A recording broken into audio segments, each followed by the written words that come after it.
ಸಖತ್ ಖಾರ ಬಣ್ಣ ಮತ್ತು ರುಚಿ ಆಚಿ ಚಿಲ್ಲಿ ಪೌಡರ್. ವಿಧಾನಸಭೆಯಲ್ಲಿ ಬೆಳಗಾವಿ ಜಿಲ್ಲಾ ವಿಭಜನೆ ಚರ್ಚೆ ಜೋರಾಗಿತ್ತು. ಬೆಳಗಾವಿಯನ್ನ ಅಖಂಡ ಜಿಲ್ಲೆಯನ್ನಾಗಿ ಉಳಿಸಿಕೊಳ್ಳಿ ಎನ್ನುವಂತಹ ಪ್ರಸ್ತಾಪನೆ ಸಲ್ಲಿಕೆಯಾಗಿದೆ. ವಿಧಾನಸಭೆಯಲ್ಲಿ ಇವತ್ತು ಬೆಳಗಾವಿ ಜಿಲ್ಲಾ ವಿಭಜನೆ ಚರ್ಚೆ ಜೋರಾಗಿತ್ತು. ಬೆಳಗಾವಿಯನ್ನ ಅಖಂಡ ಜಿಲ್ಲೆಯನ್ನಾಗಿ ಉಳಿಸಿಕೊಳ್ಳಿ, ಬೆಳಗಾವಿ ಹಾಗೂ ಗೋಕಾಕ್ ಸುತ್ತಲಿನ ಕ್ಷೇತ್ರಗಳು ಒಂದಾಗಿರಲಿ, ಬೆಳಗಾವಿಯಿಂದ ದೂರ ಇರುವಂತಹ ಅಥಣಿ ಮತ್ತು ಚಿಕ್ಕೋಡಿ, ರಾಯಬಾಗ, ನಿಪ್ಪಾಣಿ ಸೇರಿ ಹೊಸ ಜಿಲ್ಲೆಯನ್ನ ಮಾಡಿ ಅಂತ ವಿಧಾನಸಭೆಯಲ್ಲಿ ಲಕ್ಷ್ಮಣ ಸವದಿ ಈ ಒಂದು ವಿಭಜನೆಗೆ ಒತ್ತಾಯವನ್ನ ಮಾಡಿದ್ದಾರೆ. ಈ ಭಾಗದ ಜನರ ಬಹುದಿನಗಳ ಬೇಡಿಕೆಯನ್ನ ಈಡೇರಿಸಿ ಉತ್ತರ ಕರ್ನಾಟಕದ ಅಭಿವೃದ್ಧಿ ಚರ್ಚೆ ವೇಳೆ ಈ ವಿಚಾರವನ್ನ ಪ್ರಸ್ತಾಪ ಮಾಡಿದ್ದಾರೆ. ಇದು ಬಹುದಿನಗಳ ಬೇಡಿಕೆ. ಸದನ ಆರಂಭಕ್ಕೂ ಮುನ್ನವೇ ಒಂದಿಷ್ಟು ಜನ ಸೇರ್ಕೊಂಡು ಸಿಎಂ ಅವರನ್ನ ಭೇಟಿ ಕೂಡ ಮಾಡಿರ್ತಾರೆ. ಈ ಒಂದು ವಿಚಾರದ ಬಗ್ಗೆ ಪ್ರಸ್ತಾಪವನ್ನ ಕೂಡ ಮಾಡಿದ್ರು.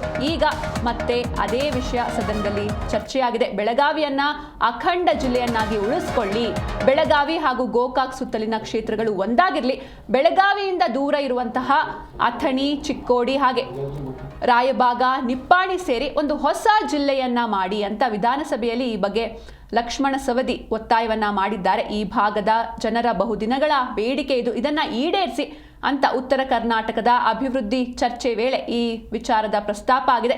ಇದರಿಂದ ಈ ಊರುಗಳೇನಿದ್ದಾವೆ ಅವು ಕೂಡ ಒಂದು ರೀತಿ ಡೆವಲಪ್ ಆಗುತ್ತೆ. ಹೀಗಾಗಿ ಬೆಳಗಾವಿ ಡಿಸ್ಟಿಕ್ ಅಲ್ಲಿ ದೂರ ಇರುವಂತಹ ಊರುಗಳು ಯಾವಿದ್ದಾವೆ, ಅಥಣಿ ಆಗಿರ್ಬೋದು, ಚಿಕ್ಕೋಡಿ ಆಗಿರ್ಬೋದು, ರಾಯಬಾಗ ಆಗಿರ್ಬೋದು, ನಿಪ್ಪಾಣಿ, ಇವೆಲ್ಲವನ್ನ ಸೇರಿಸಿ ಒಂದು ಹೊಸ ಜಿಲ್ಲೆಯನ್ನಾಗಿ ಮಾಡಿ ಅಂತ ಈ ವಿಚಾರದ ಪ್ರಸ್ತಾಪವನ್ನ ಮಾಡಲಾಗಿದೆ. ನಾವ್ಯಾರು ಕೂಡ ಅದಕ್ಕೆ ಸಹಮತ ಕೊಡ್ತಕ್ಕಂಥದ್ದು ಆಲೋಚನೆ ಇಲ್ಲ. ಅಖಂಡ ಕರ್ನಾಟಕ ಇರಬೇಕು ಮತ್ತು ಆ ಏಕೀಕರಣ ಆದಂಥ ಸಂದರ್ಭದಲ್ಲಿ ಅನೇಕ ನಮ್ಮ ಪೂಜ್ಯರು ಎಲ್ಲರೂ ಹಿರಿಯರು ಸೇರಿಕೊಂಡು ಅಖಂಡ ಕರ್ನಾಟಕ ಕಟ್ಟಿರ್ತಕ್ಕಂಥದಕ್ಕೆ ಉಳಿಸ್ಕೊಂಡು ಹೋಗ್ಬೇಕಂತಕ್ಕಂಥದ್ದು ನಮ್ಮೆಲ್ಲರಿಗೂ ಭಾವನೆ ಇದೆ. ಈ ಆಲೋಚನೆ ಯಾಕೆ ಬರ್ತಾ ಇದೆ ಅಂತಂದರೆ ಸ್ವಲ್ಪ ತಾರತಮ್ಯ ಏನು ಆಗ್ತಾ ಇದೆ. ಆ ತಾರತಮ್ಯ ಸರಿ ಹೋದದ್ದಾದರೆ ಅದಕ್ಕೆ ಏನು ಕುಡಿ ಹೊಡಿತಾ ಇದೆಯಲ್ಲ ಅದನ್ನು ಆ ಕುಡಿ ಹೊಡಿತಕ್ಕಂಥದ್ದನ್ನು ನಾವು ಕಮರಿಸಲಿಕ್ಕೆ ಸಾಧ್ಯ ಆಗ್ತಿದೆ ಅಂತಕ್ಕಂಥದ್ದನ್ನು ಆಲೋಚನೆ ನಾವೆಲ್ಲರೂ ಮಾಡಬೇಕಾಗಿ.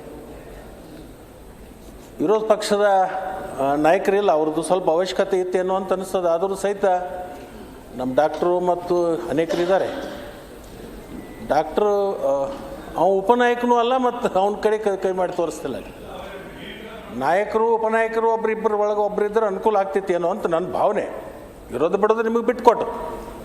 ಯಾಕಂದರೆ ಕೆಲವೊಂದು ಸಮಸ್ಯೆಗಳಿದ್ದಾವೆ. ಆ ಸಮಸ್ಯೆಗಳನ್ನು ನೀವು ಕೂಡಿ ಬಗೆಹರಿಸ್ತಕ್ಕಂಥದ್ದು ಒಂದು ಸಂದರ್ಭ ಇದೆ.